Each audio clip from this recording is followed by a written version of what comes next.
time. Ladies and gentlemen, welcome to It Starts Now podcast. This is for entrepreneurs. It's like the happy hour to the business and finance. My name is Stanley. I have a very, very important guest today. For the time being, allow me to introduce myself. Give you a little background. Started off growing up East New York, Brooklyn. Like anybody, got into, little things in the streets here and there. Had some minor setbacks and came back, overcame a lot of things. And I was fortunate to become part of this a billion-dollar company where I was the manager. And from there, took my talents, or everything I've learned and acquired, multiple skill sets from different leaders. I took all that experience and decided to do my own thing, became an entrepreneur/investor. And now we're airing our first podcast, which I'm excited about. Today's guest is a good dear friend of mine. I knew this guy for some time now, and his story is interesting. He started on cabin service in JFK, decided to quit and go back to school. He got his business degree, became the supervisor of Amazon/Whole Food. I believe he had a regional. He supervised that. Left, started a company called Pavement, same day delivery. Founder of No Life. Big Nipsey Hussle fan and full of knowledge. If you go on IG, it's _ PAYVMNT,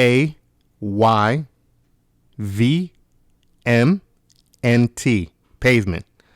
It's definitely moving, same day delivery. Please welcome Al-Lameen Kaba. What's going on, man? Appreciate it, man. Appreciate the introduction, man. Thank you, man. Definitely excited to be here, man. Thank you for having me. Thank you for allowing me to be the first person on this podcast, man. That's big, man. I appreciate it, man. Yeah. I wanted to do it right. Yeah. And so I had the setup for a while, but I wanted to do it right. I was like, who can I get to really have a conversation with that their story really motivated me and inspired me? And I said, you know what? Appreciate it, man. We had to get you on board, and for it to be the first launch, it would have been great, So thinking about it, and I was like, you know what? Let's do it. So I reached out, and you were available. And I know you're busy because because you don't. It's not just Pavement, which we're gonna get into, but you also have No Life. Yeah, man. Yeah. And No Life is expiring. It got quotes, and I remember we talked last, and you said a lot of those quotes motivated you because of your friend. Yeah, man. Yeah. I think, I had a good friend of mine. I was telling you last time that he passed away about a couple of years ago. He passed away like the day before my anniversary, my hire date with Amazon. I was coming up on a work anniversary from Amazon, So at the time, I wasn't really feeling Amazon. There was other things that I wanted to do that I was working on. I just felt like, Amazon was one of the biggest companies in the world, super successful. And I'm doing good here, but I felt like there's something missing. I had everything. I had a nice car, nice house, I had money, and it was like, man, why am I not happy? Yeah. So I took some time off. I ended up resigning from Amazon, and I started No Life. And No Life allowed me to, I was reading a lot of books. I was becoming more conscious of who I was and like what I really perceive as life. So I created No Life, and I encourage people to know what they want out of life, know what they can give to people's lives, and just be conscious of what's in your heart and what's in your mind. That's what pretty much No Life is about, getting your mind and your heart together. Yeah. What I really like about it is because all those quotes is like, some quotes are generic. Yeah. You hear it over and over and over. Yeah. But some of the things on there was like unique, and it was unique to what's going on too. Yeah. And I thought that was deep. Yeah, man. Like, people don't know, like, all the content on No Life, I pretty much created myself. You know what I mean? It's not like, I think people grab inspiration from places, and, and then they'd be able to communicate what it means to them. And that's pretty much how I developed No Life, of like what I perceive life to be and what's really important, outside of what people are telling us that's important. Is what's important in your mind, and what do you believe to be true in your heart. And that was pretty much some time for me to get my mind together and really part ways with Amazon to really embark on the next mission that I wanted to do. And I think No Life pretty much allowed me to fly under the radar, especially with like my non-compete and like my intellectual property rights and stuff like that with Amazon. So it was like, all right, man, like he wants to be like a motivational speaker, inspire people and stuff like that. He's not really planning anything really big, and then I was like, all right, cool. It's time to really start Pavement now, and this is 1 year after me leaving Amazon is like pretty much when like, Corona hit, like COVID-19, and March of 2020 is pretty much like when I was out of that contract, and I was like, okay, you know what, I want to start, a same day delivery marketplace. And then when I first came up with the idea, it was pretty much like, if you work in Manhattan, let's say like 34th Street by Macy's, and you work next door to Macy's, but you live in Brooklyn, you could pick something up from the Macy's because somebody ordered it on the Pavement app, and you're pretty much on the Pavement delivering it to somebody that lives in your area. That was the original concept of Pavement. Pretty much get paid for your commute home by picking up stuff on your way home and delivering it to people in your area, in your neighborhood. And once Corona hit, it was like, man, like COVID-19 hit, it was like, all right, like everything's closed. Nobody's going to work. Yeah. Like, what do we do now? Right. And I said there's going to be a huge need for items, you know what I mean? And we could be able to fill that need, and get people product delivered same day, especially when people are not leaving their house. So we put a website together, and we put some back end logistics into it to offer same day delivery, and it's been working out really, really well for us, and I think our focus now is to be, an end to end same day delivery marketplace, where everything is delivered same day. From you go on our website, we control the website, we control who's doing the deliveries. Like, we're not outsourcing anything. We control the flow of inventory in and out of the warehouse. So we're pretty much an all-in-one, trying to really vertically integrate ourselves to pretty much be that one-stop shop for same-day delivery. I know a lot of other people would be like, hey, man, like the gig economy is really good. Mm-hmm. You should have gig workers and stuff like that. But we're going to try to do things a little differently with Pavement. Yeah. Listening to the story is interesting because I remember around the time when COVID did hit and when it was unfamiliar, we didn't have all the facts, right? Yeah. So it was kind of a scary moment. And the moment you open up and say, hey, man, I got all these essential items, it's like a smooth transition, right? Yeah. So, and I was one of those people that I wasn't sure what was going on. Yeah. And so what I decided, I was like, you know what, let me try it. And it came right on time. Yeah, man. So how were you able to do that? Starting out. Yeah. When you're starting a company and you want to sell products, like have a marketplace, there's a huge genre of products and different verticals of products you can get into, from cleaning, makeup, toys. I think when COVID hit, we said, okay, all the other verticals that we were thinking about, they're all obsolete. People want to feel safe by having all these antibacterial, all this germ stuff. They want to stay hydrated. They want vitamin C and all this other stuff during that, that winter time. So we said, okay, we're going to focus our energy on being able to get, cleaning products, essential goods to people, same day delivery. So a lot of people don't know, like with these big brands like Target, Whole Foods, any big retailer, how they work is on a system of automation. Let's say if I want to get, 30 pallets of Essentia, Walmart will say, hey, our forecast, we can burn through 30 pallets of Essentia every month, and then, COVID-19 hits, everybody's buying water. So they're now going through 30 pallets in, 2 weeks. So that's a whole 2 weeks where they're going to have no water because they already ran out of their allocation. Mm-hmm. Walmart is not going to take the time to go find different distributors to keep their stock, to keep their shelf stocked. They're just simply going to say, okay, when it comes back in stock, it comes back in stock. But that 2 weeks where it's out of stock, it leaves the opportunity somebody that's going to put some legwork in to find somebody else that has Essentia. and that person that's going to put that legwork in can now say like, hey, I got something Target doesn't have, I got something Walmart doesn't have, and we're delivering it the same day.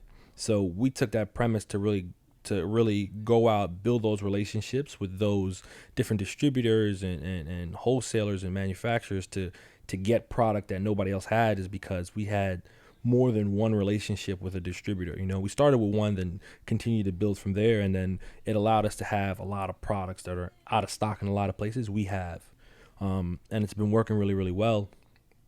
Like, for example, like one product that a lot of our customers are women, so there's like, hey, we love this brand called Honey Pot.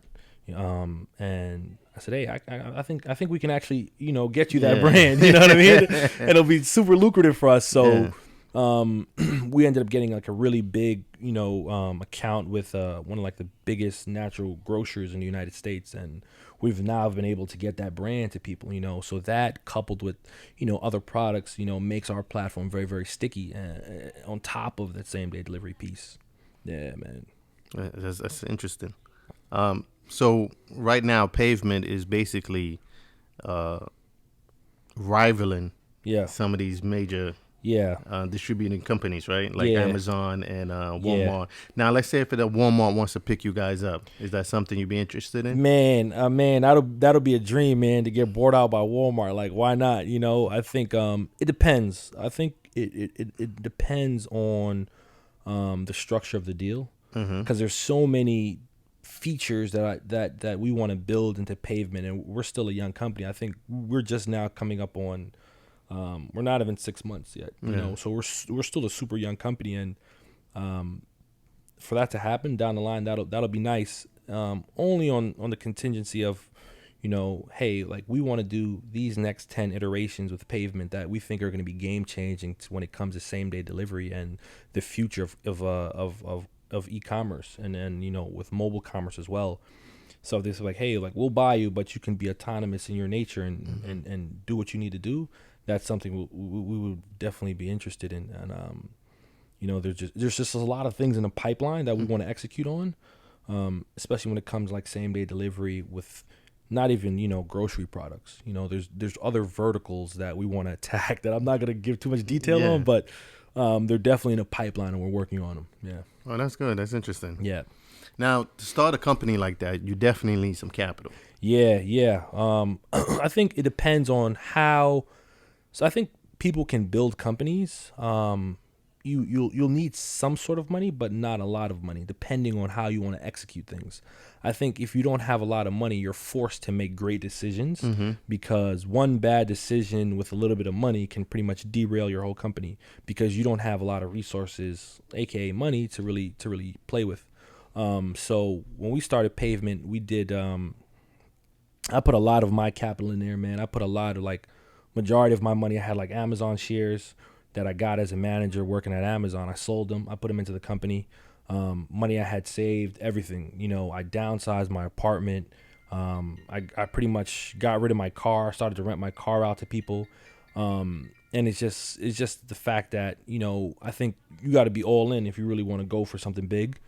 So once I was able to like cut my expenses, it allowed me to say, okay, like, we have money. And then I wanted people that knew my work ethic and knew what I was going for. I wanted them also into the company on a very early stage. So we did a small friends and family round of funding, and we pretty much gave those people a discount on the equity. And then, like, once we like start talking to like professional investors, and then we do a priced round, like, those people that put in, they took more risks, so they should benefit more and they should have more upside. But I think if you want to start a company and you don't have money, I think it's possible. I think it's possible, but you're just gonna have to work harder. It's forces you to be more creative. I think you have to take more calculated risk. Yeah, right. Absolutely. You can't afford, because if you have, like you said, if you have the capital, then you could afford to make like minor mistakes. But when you don't have the capital, you have to take calculated risk. Yeah, man. 1,000,000%. When people don't know, like, when we first started Pavement, man, like, I had product like stacked up in my apartment to like the ceiling, because we were buying all the product, and, I had no warehouse at the time, so all the stairs, my room, my bedroom is like I had my bed on this side, and like on the other side of the room is just products stacked to the ceiling. Yeah. You know, in the hallway, it was crazy. And then it got to a point and said, okay, like we need a space. You know, so we acquired like a small warehouse space here in Queens and Long Island City. And then now it's coming to a time where like we're actually like outgrowing that space, you know, because just of like the sheer volume of things that we're pushing in and out of the warehouse, we need more space just to hold pallets. And yeah, man, it's I tell people all the time, if money is your issue, I don't think you want it bad enough. You know, I think if you don't have money, you'll figure it out. Right. You'll figure out a way to do it. It might take you longer because with money, you can just pretty much fast track everything. Fast track, yeah. You know, and I think without money, it's going to take you a lot more sweat equity that you're going to have to put in. But that sweat equity piece in that process is invaluable, you know, because you'll appreciate it more. Right. You know, it's like a kid that, you know, never had money their whole life, you know, and then they had to work to get their money. And then, you know, they had to pretty much build themselves up versus, you know, if I inherited, you know, $2 billion, I never worked for it in my life. So I don't know the value and the worth of the money, you know, because I never had to put any work in for it versus somebody that had to put immense amount of work to get from 0 to 1. You know, I think it's just a different animal. It's a different animal, man. Yeah. Like it really boils down to like how bad you really want it. Right, you know? right. Yeah, yeah. But you know, the thing is, some people think they want it, but how do you teach delayed gratification? How do you teach sacrifice? Like, man, it's super tough, man. You know, because if you look at like the world that we live in now, everybody's, you know, like everybody's living their best life. You know, everybody's on vacation. Majority of people are really like having a ball. You know, so if you think about it, like I was telling a friend of mine, man, like if you think about it, like where we come from, you know, our parents really never had money. You know what I mean? So we go to college, we get a job after college, paying us $60,000 to $100,000 a year, and then I tell you, hey man, like this is cool, but like there's another step up from here. You know, people will be like, man, you're crazy. You think I'm gonna quit my job and take a shot in the dark and start a company with you and I don't even know it's gonna be successful? yeah. You're making the most money you ever made in your life. You're paying your own bills. You got money in your pocket. You know, you get to go on vacation. To tell somebody, man, give all of that up and let's take a shot at, you know, it's either the company goes big or the company folds. You know, it's a 50-50 shot. You know, a lot of people are not going to be cool with that, you know, but some people will be like, man, that's a risk that I'm willing to take. And I think, you know, for, you know, delayed gratification and sacrifice, you just have to say, okay, I want to live my life a certain way X amount of years from now. That way I want to live my life. I need to construct a plan to how am I going to live my life that way. And, you know, if I say I want to live in Africa for the rest of my life, you know, I need to set up systems and build things that allow me to do that, especially if you have a family and things like that. The world we're living in is only getting harder. Yeah. You know, where $100,000 could have took you really, really far, you know, a couple of years ago. Now that the cost of goods are going up and we're in a pandemic, you know, $100,000 is not going to get you that far. And I think, you know, if you say, okay, I can sacrifice all the non-essential things that I have in my life and no vacations, no extravagant spending, no nothing, and I'm just going to do X for a certain amount of years. I think, you know, a lot of times people are going to quit at the first sight of things getting really, really tough. And that's a good thing and a bad thing because it's going to weed out all the people that are not serious. The 100. people that are serious, they're going to double down. That's so correct. You know, and I think those people that are doubling down, the compound effects of them just continuously working and staying at it, you'll win big, especially if you know what you want to do, how to get it, and what you need to do to get it. I think that will just snowball. It'll be a snowball effect because it'll be no deliberation. There's no gray area because you know exactly what you want, how to get it, and where to go. And I think that's big if you really want to sacrifice. You said something key because I speak to a lot of people that are successful. And one of the things that they always mention is the fact that right at the point where I was about to give up, I pushed through. And next thing you know, things started to turn around for them. Yeah. So I think within there's a window, right? And that window of opportunity to say, either I'm going to push forward or I'm going to let go. Yeah. And the ones that decided not to quit and push through that window of opportunity, they're the one that take off from there. Yeah. That in itself is very... It's hard, you know, because it's like, what do? I I don't see a way out of that tunnel. You know, I don't see a light at the tunnel that says like, here's the victory.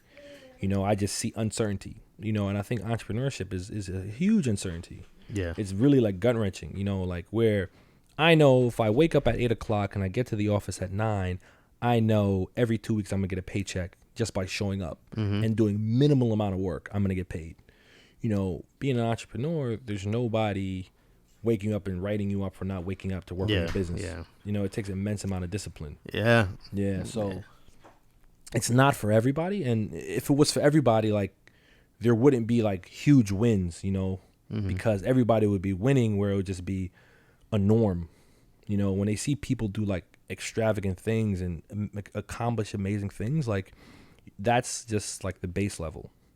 Then like underneath that, you know, you'll see like all the things that they will have to do, like the amount of hours they're putting in, like the amount of sacrifices, man. Like there's so many stories that just like me alone, I've had over like the last 4 months building Pavement, you know, that people would be like, man, that's crazy.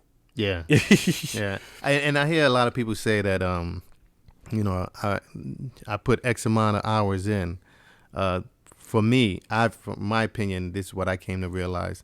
When you start your own business, like for me, it never stops. The hours don't stop. I may take breaks, right? Yeah. But then I catch myself going back to do the work. Yeah. So even if I have I completed 8 hours or 10 hours or 12 hours, I may come home, relax, but work is still on my mind. And if I didn't finish something after I finish eating, I go jump right back into it.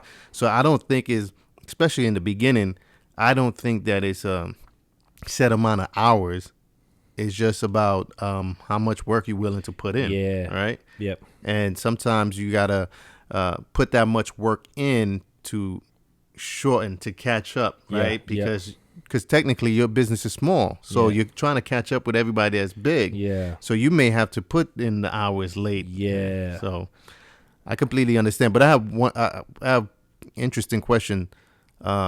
What made you, because you had Amazon, you had stocks in the company, you had a future in Amazon, and you turned around and just said, you know what, I'm gonna bet on myself.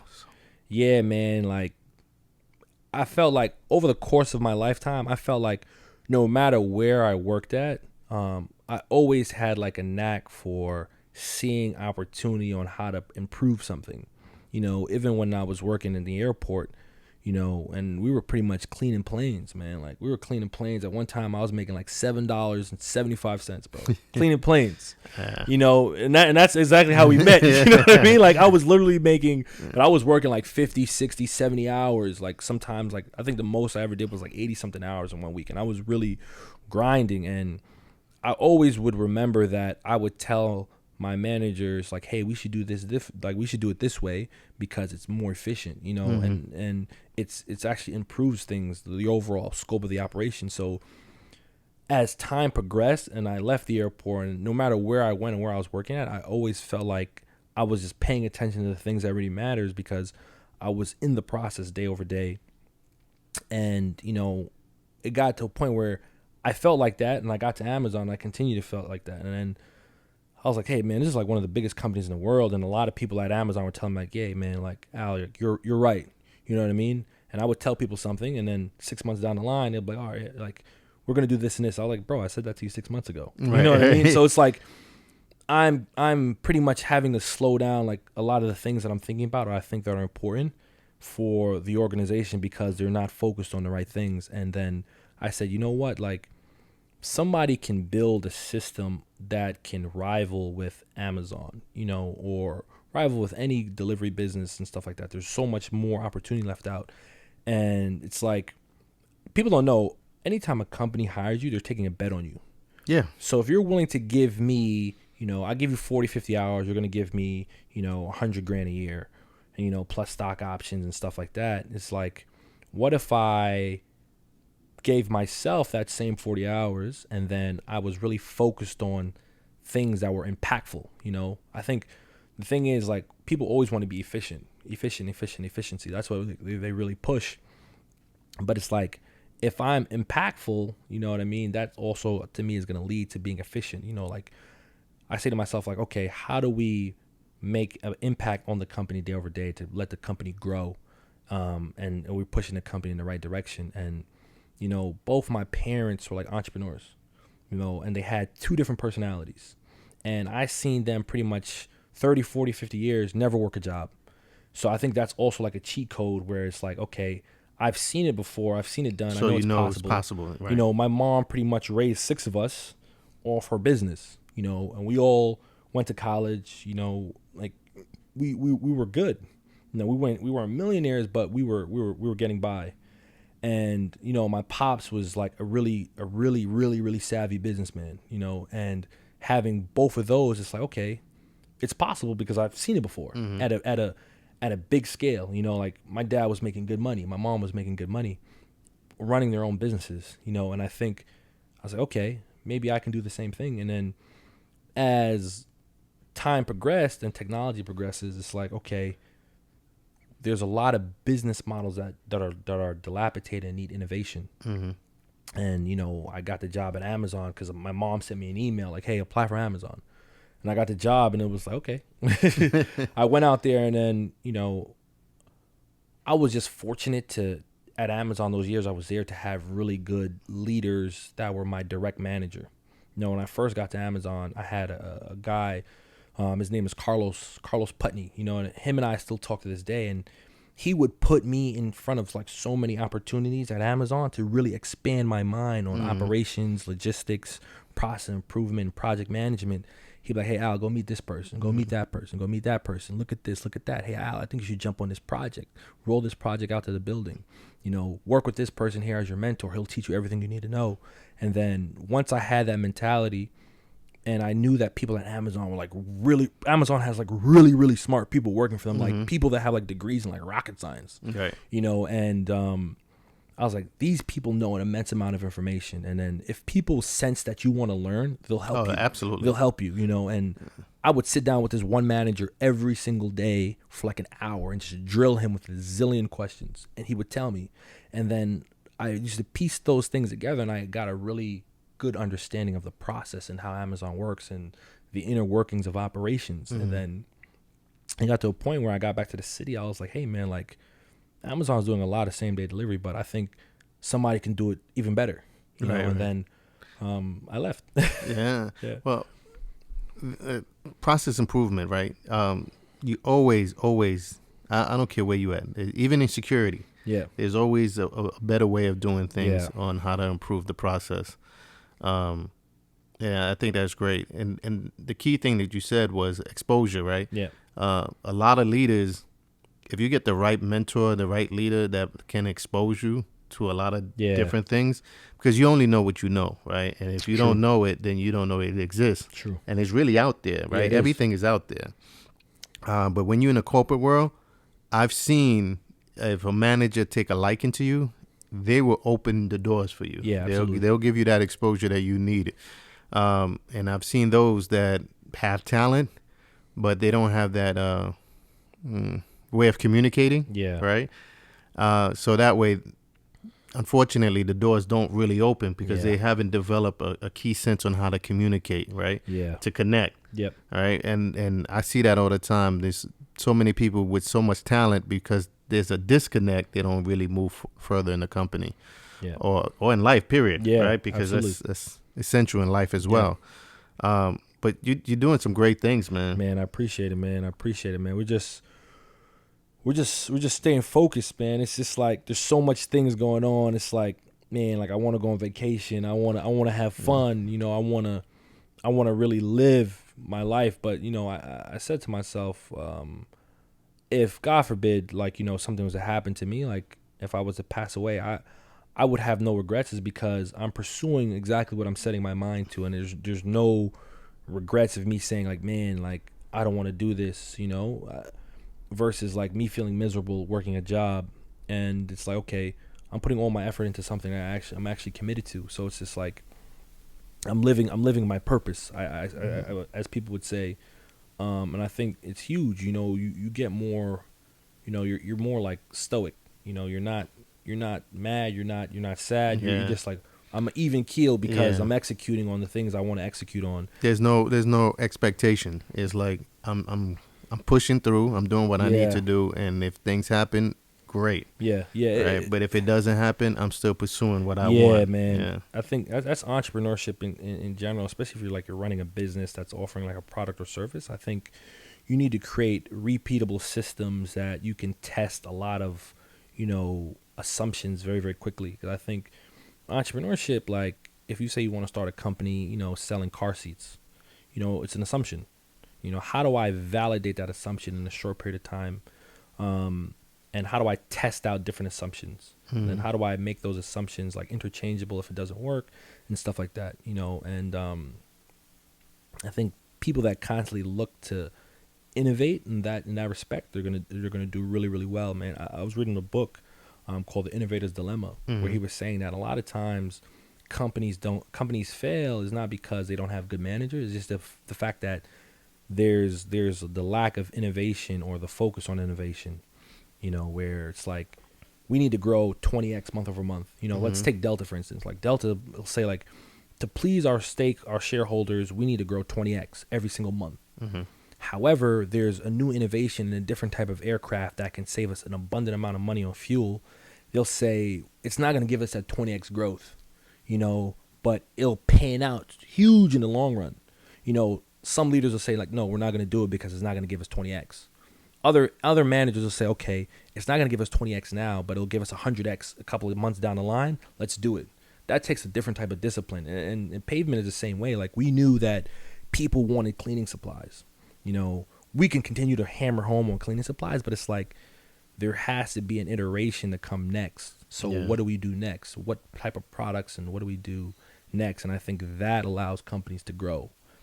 You're right. You're right, 100%. I just think that certain companies that are already established, they don't really want to rock the boat. Yeah. Yeah, right. Because they're already they're like, this work right here. Yeah. So let's continue this process right here. So the model doesn't change because they don't want to change it. But is innovation a young thing? I don't think so, man. I think let me explain why I asked that question. The reason is because when you're so stuck in your ways, right? As a company, you're stuck. You're saying, okay, this is it. Yeah. This is it for me. And I've seen it too. I've seen it in the workforce where you have senior people. They just this is what I know. Yeah. Right. And they feel like I know this, and this new thing that you're trying to introduce, I know it won't work without giving it an opportunity. Yeah. Right. Whereas a young person doesn't really, their mindset is not stuck on that I know process, right? Even though they probably think they know it all, but that I know the work, like I know. So this thing is new to them, so they're willing to try it. They're willing to experience. They're willing to test it out, theories, right? Yeah. So the reason I'm asking, is it a young thing when people, because they don't know? Yeah. So they figure, you know what, let's test it out. Yeah. So is innovation a young thing? So I think, when it comes to like innovation and like the piece like before we're talking about where, managers failing to communicate, if I've been a manager of huge teams, and like I've always give people on my team the autonomy to go figure things out and then bring it back to me and say like, hey, this is what I figured out about this. You say X, I say Y. Okay, cool. Let's try it.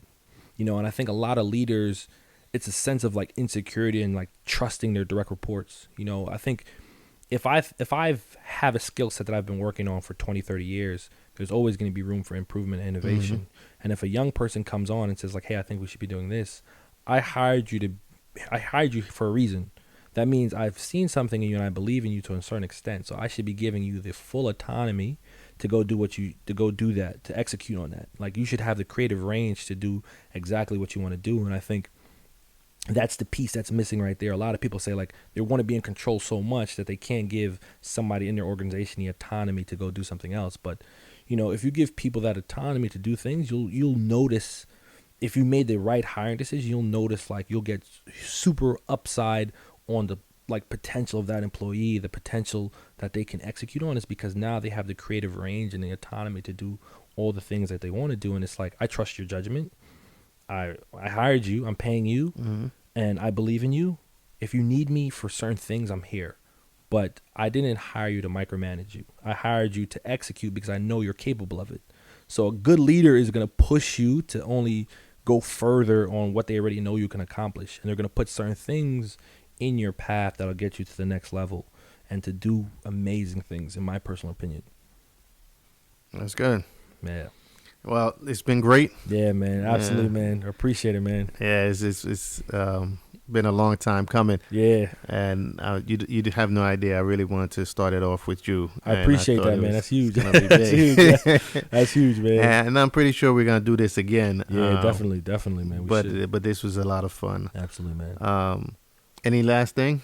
No, I think, the time period that we're in now, there's so much uncertainty. I think if people are uncertain about something, you should be more secured about like yourself as an individual. And if you want to do something, just do it. If it fails, you can go do something else. And I knew if I start a business or anything fails, I worked as an operator at a big company. I can just go work as an operator at another company. I think people need to be able to have that flexibility and really do things. And I think starting a company is not hard, man. Like, we'll probably do another episode where I'll give like a breakdown of like how to start a corporation, like what kind of corporation. We'll do something like that, and then just to really give people that blueprint on like how it was done, and like the tips and tricks. Now, what about those that say it's too late? It's too late for me to start something. Man, I don't ever think it's too late. I think it's never too late, because if you're living, you can start something really, really late. If you look at a lot of people, a lot of people are really successful like later on in life. And I don't think it's a matter of, it's not an age thing. I think it's more so like a mental snap that happens. Like people say, all right, I worked this job for 30 years, but I actually want to do this.